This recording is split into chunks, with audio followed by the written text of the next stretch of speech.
Tuli wa kwanza hata watu ambao hatushindani nao ubingwa, hata watu ambao sio wapinzani wetu, kwa sababu tu mafanikio alafu tuwe tunakuja viwanjani, sawa basi watu wakachukia wakawa na hasad. Kwa hiyo ushindani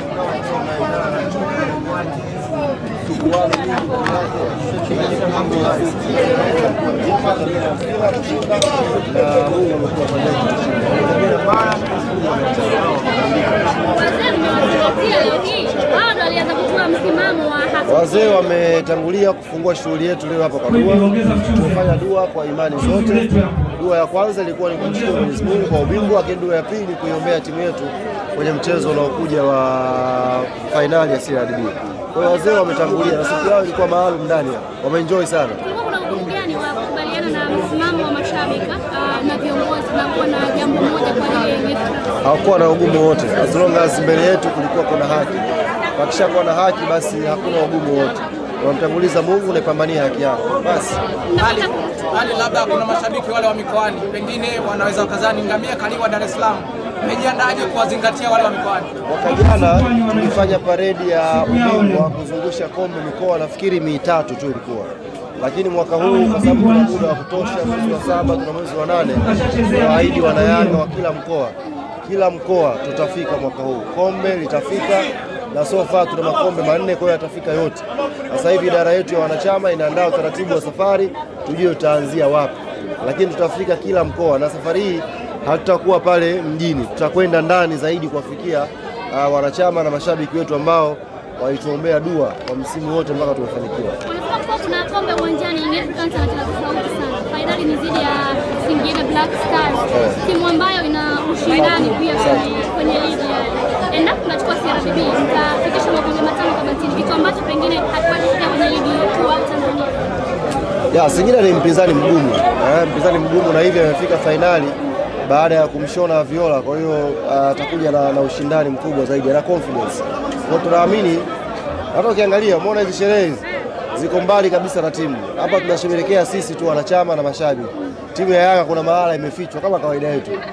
Mtakuja kushtuka timu tayari kwa Zanzibar inajiandaa na fainali. Kwa hiyo timu inaendelea na maandalizi yake na tunaamini matakuwa maandalizi mazuri ambayo yatusaidia kupata ubingwa. Hali kwa kumbukumbu zangu ni mara ya kwanza unachukua ubingwa mbele ya mtani. Kwa kumbukumbu zangu sidhani kama niko sawa. Je, kuna ugumu kiasi gani na furaha kiasi gani kuchukua ubingwa mbele ya mtani wako? Umemfunga, lakini ndio mechi ambayo ilikuwa inaamua wewe kupata ubingwa.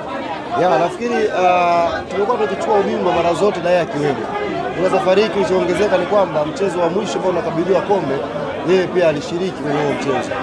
Ni jambo kubwa kwa sisi na limetufurahisha kwa sababu sasa hawatakuwa na nafasi ya kuzilaumu timu ndogo, kwa sababu na wao walishindwa pia kuizuia Yanga isichukue ubingwa siku ya mwisho.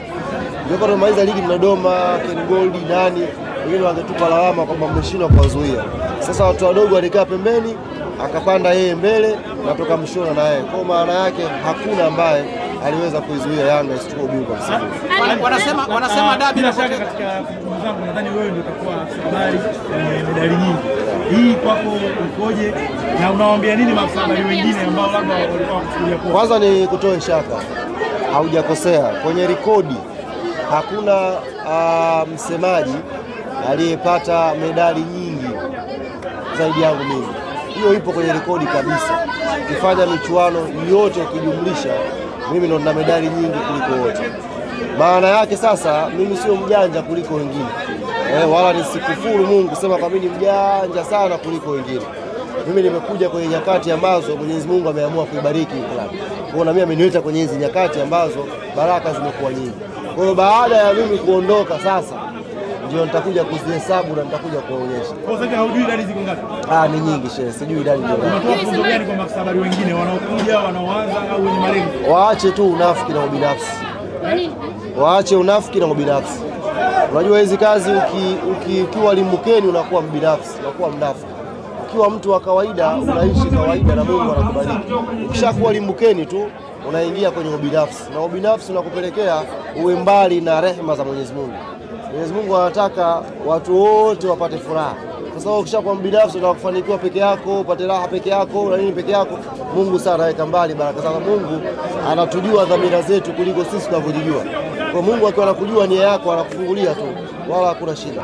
Hali watu wanasema dabi imepoteza ladha, kila siku mnawafunga nyinyi. Wewe kama msemaji wa klabu ya Yanga unazungumziaje?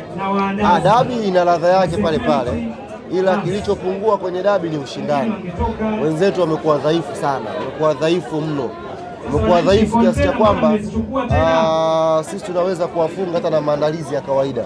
Tunachojifunza hicho, kwa sababu huu mchezo wa ujuzi ambao tumepata ubingwa huu ni mchezo ambao unaweza kuingia kwenye historia ya Simba kufungwa na Yanga ilikuwa na madhaifu madogo, na wao nafikiri wana mengi ya kuwajibu mashabiki wao, kwa sababu huwezi kuja kucheza dabi haujiandai, haufanyi mazoezi, timu imetawanyika, wanachama wao hawajui kama watakuwa wafanye maandalizi ya dabi.